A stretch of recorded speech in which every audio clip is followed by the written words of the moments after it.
valise. Je bras la valise. Je prends la valise. Je prends la valise. Je prends la valise. Depuis quand tu suis des formations correctives de FLE alors que le français est ta langue natale? Bah, depuis que j'ai chopé la grève et que je peux plus ouvrir ma voiture à reconnaissance vocale. De quoi? Tu te reconnais dans ce bocal? Ok, laisse dober, je te zappe.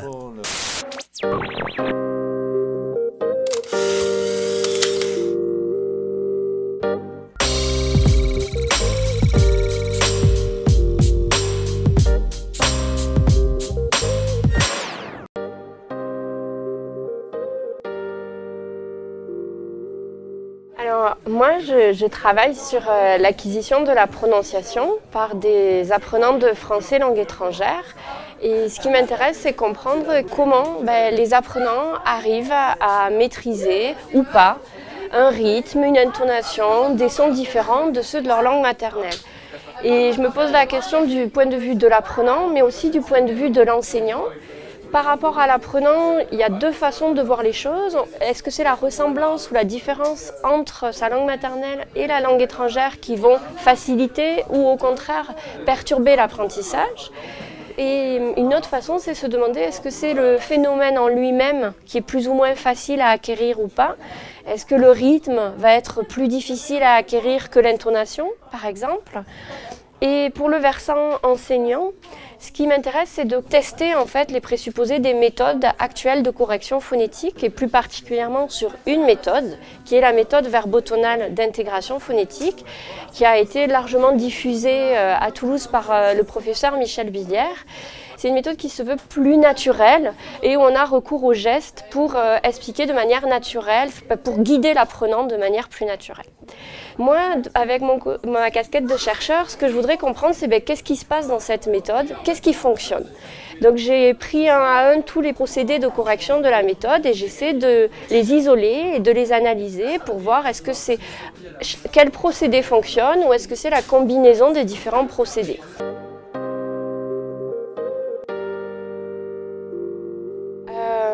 C'est un peu des hasards, de rencontres, de découvertes avec des disciplines.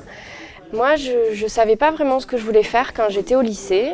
Et donc, j'étais partie dans une discipline scientifique pour pouvoir justement éviter de trop choisir. Et après le bac, je ne savais toujours pas ce que je voulais faire. Du coup, je suis partie en prépa lettres, Hippocagne. Et puis quand je suis arrivée en fac d'anglais, j'ai découvert la linguistique et ça a été une révélation en fait. Ça a été une discipline où je retrouvais ce que j'aimais dans les langues et l'approche scientifique que j'avais aimée pendant ma formation. Tout d'un coup, je trouvais ça mélangé dans une seule discipline et c'est ce qui m'a beaucoup plu. Et c'est dans mon année de licence d'anglais que j'ai aussi découvert le FLE et la méthode verbotonale d'intégration phonétique. Et c'était une méthode qui proposait une approche tellement différente de ce que j'avais pu voir jusqu'à présent que j'ai plongé dans l'univers de cette méthode. Et donc suite à ça, finalement c'est un peu le hasard, c'est un petit mémoire pour un cours qui est devenu mon sujet de thèse. Et j'ai obtenu un contrat doctoral pour ma thèse et puis après mon doctorat, j'ai enchaîné plusieurs CDD et dans l'enseignement, dans la recherche. Et puis j'ai passé les concours de maître de conf et depuis 3 ans, j'ai été recrutée à Toulouse comme maître de conf au département du DEFL.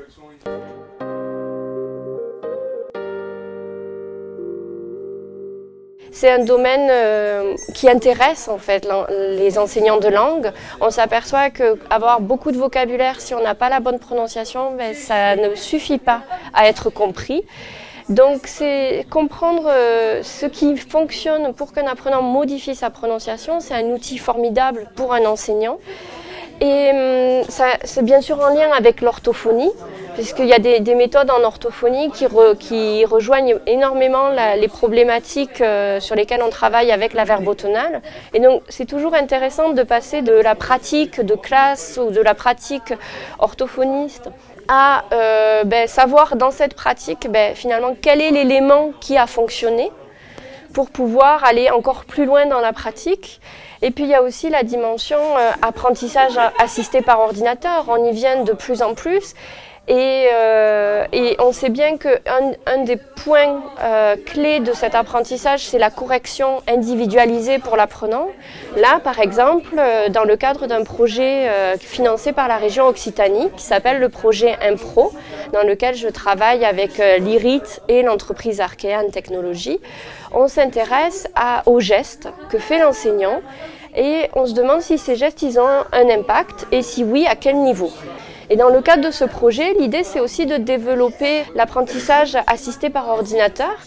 Donc on a décidé, une fois qu'on a isolé les gestes pertinents, on va les implémenter dans un avatar et c'est l'avatar qui va produire les gestes et comme ça on va pouvoir tester quel est l'impact des gestes choisis sur la production de l'apprenant. Et ça peut avoir une retombée vraiment très intéressante pour les logiciels de prononciation parce que corriger la prononciation en ligne, en autonomie, c'est compliqué et le geste, en tout cas via cet avatar, pourrait apporter un feedback correctif original et très complémentaire par rapport à ce qui se fait déjà.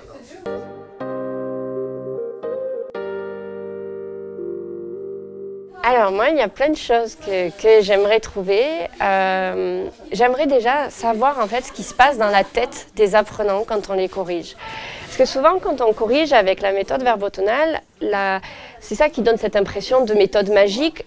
L'apprenant fait une erreur, on corrige et ça y est, il produit le bon son. Et donc, quand l'apprenant, au bout de plusieurs séances, il arrive à s'auto-corriger, là, j'aimerais bien savoir dans son cerveau, qu'est-ce qui s'est passé? Est-ce que ce son qu'on a travaillé, tout d'un coup, il l'a intégré comme une nouvelle catégorie? Est-ce qu'il l'a associé à des catégories existantes? Alors, je pense que c'est des choses avec l'imagerie notamment, où on aura bientôt la réponse, mais c'est vrai que j'aimerais bien savoir, dans le cerveau de mes apprenants, qu'est-ce qui se passe? Je suis malade. Je suis balade. Je suis malade. À propos de flux, tu sais que le français, qui est la 5e langue la plus parlée au monde, pourrait bientôt passer à la 2e place grâce aux pays francophones de l'Afrique. Je suis balade. Ok, ça, j'avais compris.